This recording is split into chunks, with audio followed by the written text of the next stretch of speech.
शहजाद जी, आपके मुख्यमंत्री उत्तर प्रदेश वाले जो बंगाल की हिंसा पर समझा रहे हैं कि लातों के भूत बातों से नहीं मानते हैं, उस पर अखिलेश यादव कह रहे हैं कि वो अंडा है, ममता बनर्जी कह रही हैं वो भोगी हैं। अब सवाल ये है कि अगर योगी मॉडल वर्सेस ममता मॉडल है तो ये चर्चा तो होगी कि किसका कौन सा तरीका। आपका तरीका दिखा दीजिए एक बार। बुलडोजर, हम जिन्होंने घटना को अंजाम दिया उनसे वसूली करेंगे, यानी वो कहते हैं कि हम दंगाइयों से ही वसूली करेंगे।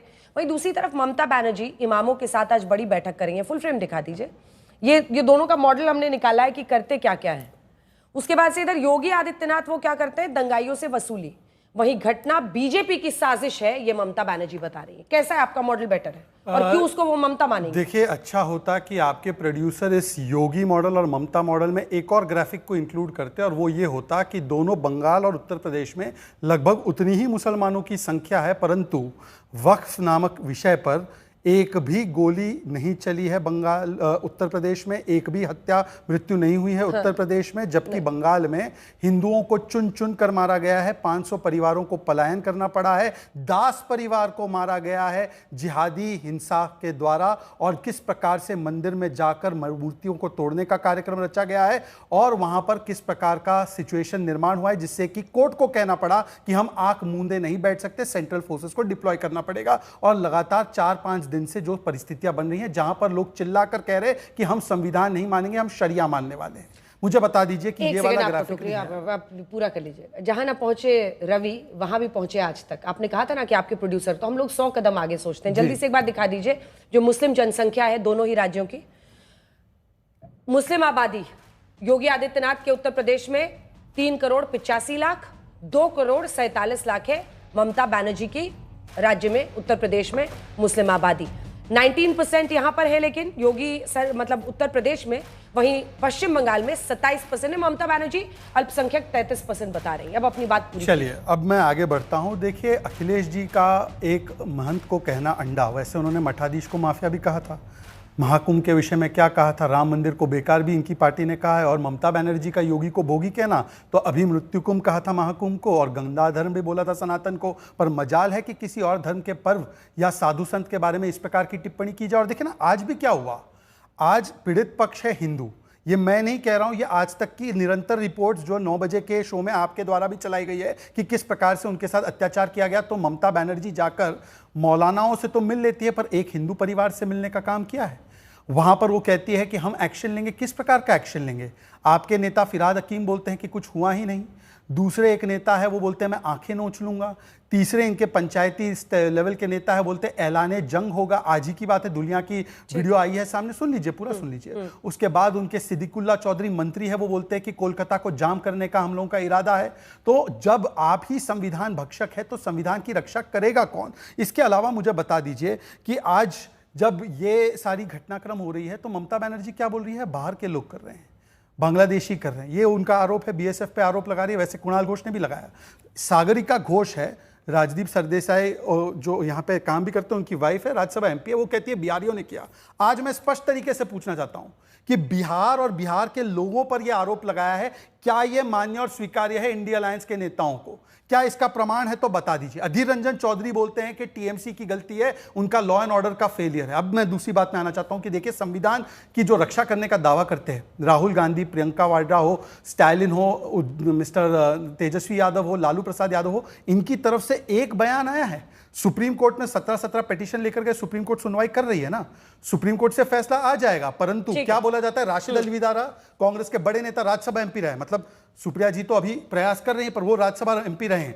उन्होंने कहा है कि देखिए ये एक्शन का रिएक्शन है, एक्शन का रिएक्शन है, ये जस्टिफाई करने का बयान है कि नहीं? सुप्रिया जी, अब आप तो मुझे बता दीजिए कि ये इस पे क्या स्टैंड है कांग्रेस पार्टी? मैं लौट रही हूं। सुप्रिया जी, क्रिया की प्रतिक्रिया राशिद अलवी जी ने कहा है, और सिरे से मतलब इसको कौन सही ठहरा सकता है इस तरह के बयान को? मुझे उम्मीद है कि आप भी नहीं ठहराएंगी।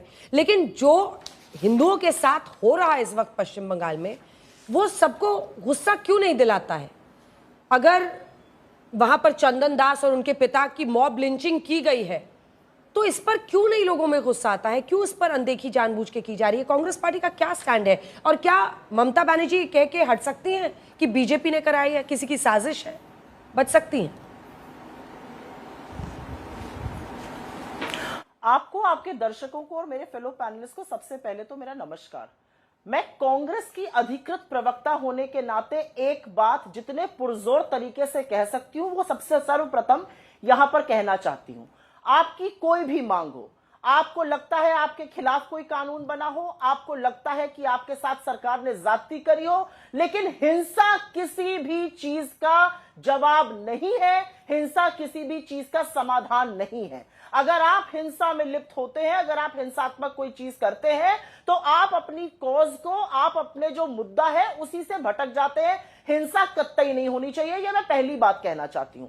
दूसरी बात मैं कहना चाहती हूं कि राज्य सरकार की बिल्कुल जिम्मेदारी है, the buck stops on law and order with the state government. Mamata Banerjee सरकार की जिम्मेदारी है कि अमन चैन शांति बहाल हो और एक भी व्यक्ति को क्षति ना पहुंचे। यह पुलिस की जिम्मेदारी है, प्रशासन की जिम्मेदारी है, सरकार की जिम्मेदारी है। I don't miss my words. तीसरी बड़ी बात मैं ये कहना चाहती हूं, बीजेपी ने लगातार कहना शुरू किया घुसपैठिए। मैं पूछना चाहती हूं, 11 साल से सत्ता में आप हैं, बॉर्डर आपको संभाल लें, लेकिन कभी बंगाल में घुसपैठिए आ जाते हैं, कभी दिल्ली में आ जाते हैं, कभी यूपी में आ जाते हैं।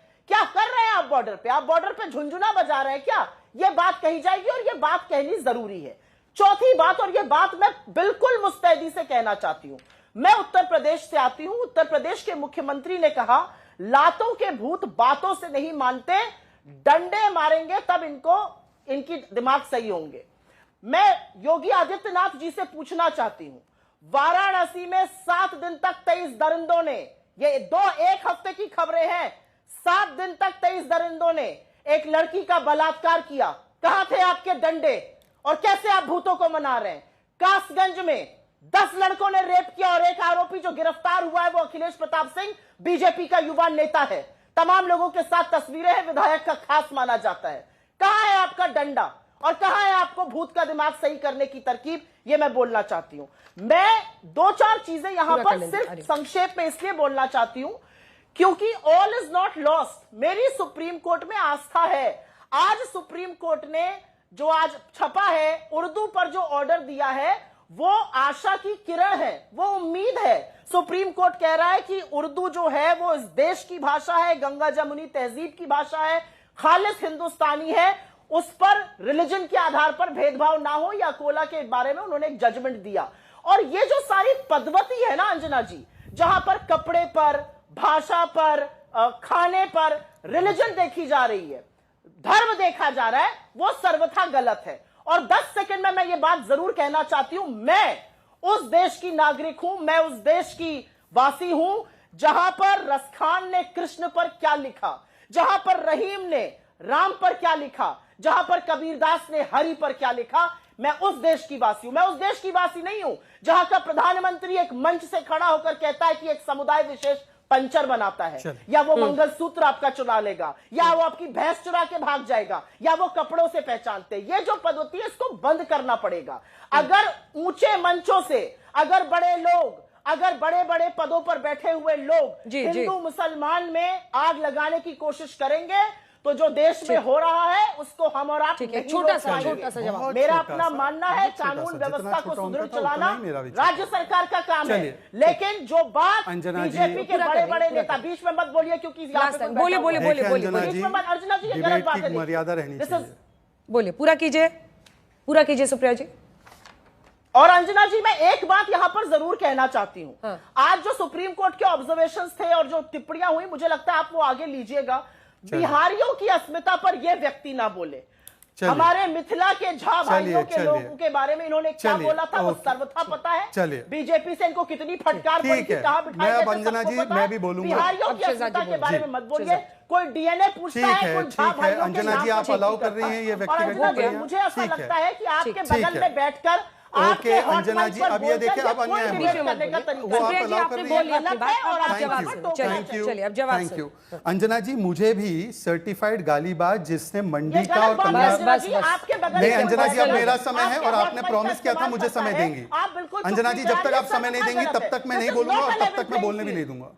अंजना जी मेरी बारी है, मैं आपसे जवाब ले लूंगी। सुप्रिया जी, आपने उनके बयान पर बोला, अब उनको बोलने का तो मुझे वक्त देना होगा। आपने बोला है आपने उनके बयान पर चर्चा की, अब वो आपका एक बयान बोलना चाहते हैं, लेकिन वो एक पोस्ट था। हाँ, मैं सब और वो बोल रहा हूं। डिनाई करती है। हाँ, मैं बोलता हूं। उन्होंने वो नहीं अंजना डाला। जी, आपको बोलिए। इतनी सफाई देने की आवश्यकता नहीं, मुझे अपनी बात रहने दीजिए। हाँ, जो Please। उनका स्टैंड है मैंने हाँ, मैं अपना अब बता देता हूँ। स्मृति ईरानी औरत होने के नाम पर धब्बा है, सुना दूं बयान। गंदी नाली का कीड़ा आपके शो पर संबित पात्रा को, सुधांशु जी को जोकर, शट अप। इसके अलावा किस प्रकार की भद्दी भाषा हमारे कंगना रनौत के लिए की है, यह बताने की आवश्यकता नहीं है मुझे, और ना इनसे सर्टिफिकेट लेने की आवश्यकता है, ना इस पार्टी से जिसने कहा है आइटम किसको, एक हमारी प्रत्याशी को मुंबई में, जिसने कहा रिजेक्टेड माल सीता सोरेन जी को, जिसने कहा है कि महिलाओं का रेप होता है क्योंकि मर्दों का प्रदेश है। मान्यवर, उत्तर प्रदेश में कन्विक्शन रेट रेप का कितना है? 71%। और कर्नाटका में कितना है?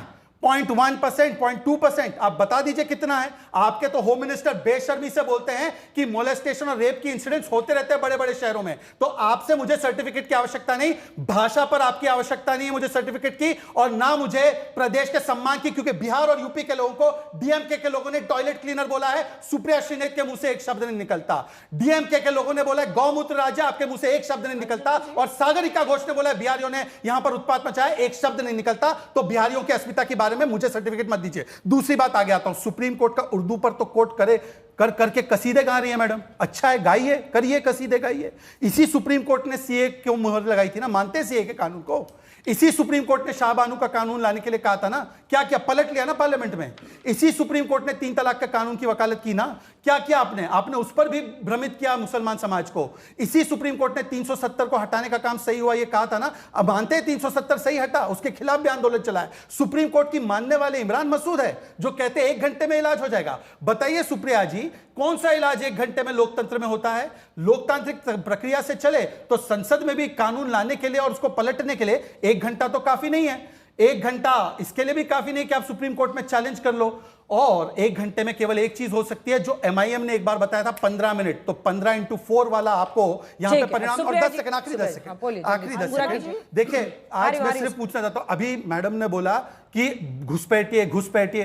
अरे घुसपैठिए तो आपके अधीर रंजन चौधरी बोल रहे हैं कि ये तो तृणमूल का फेलियर है।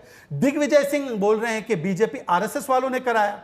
यहां पर सुप्रिया श्रीनेत कुछ और कहती है, दिग्विजय सिंह कुछ और कहते हैं। पर हां, मजाल है कि कोई आकर बोल दे कि शरिया को संविधान के ऊपर, उम्मा को उम्मीद के ऊपर और दंगाई को डेमोक्रेसी के ऊपर रखने वाले जो झारखंड के मंत्री है, जो कहते हैं मैं शरिया को मानता हूं, संविधान नहीं मानता हूं, उस पर कैटेगोरिकल स्टैंड लेते हुए उनको निकाले। ये संविधान रक्षक राहुल गांधी है कहां? संविधान तार हो रहा है। सुप्रिया जी यहां पर आकर लेक्चर दे रही है, बोल रही है नहीं स्टेट को ऐसा नहीं करना चाहिए, और इंडिया अलायंस में उनके साथ आप लोग जो है गलवैया कर रहे हैं।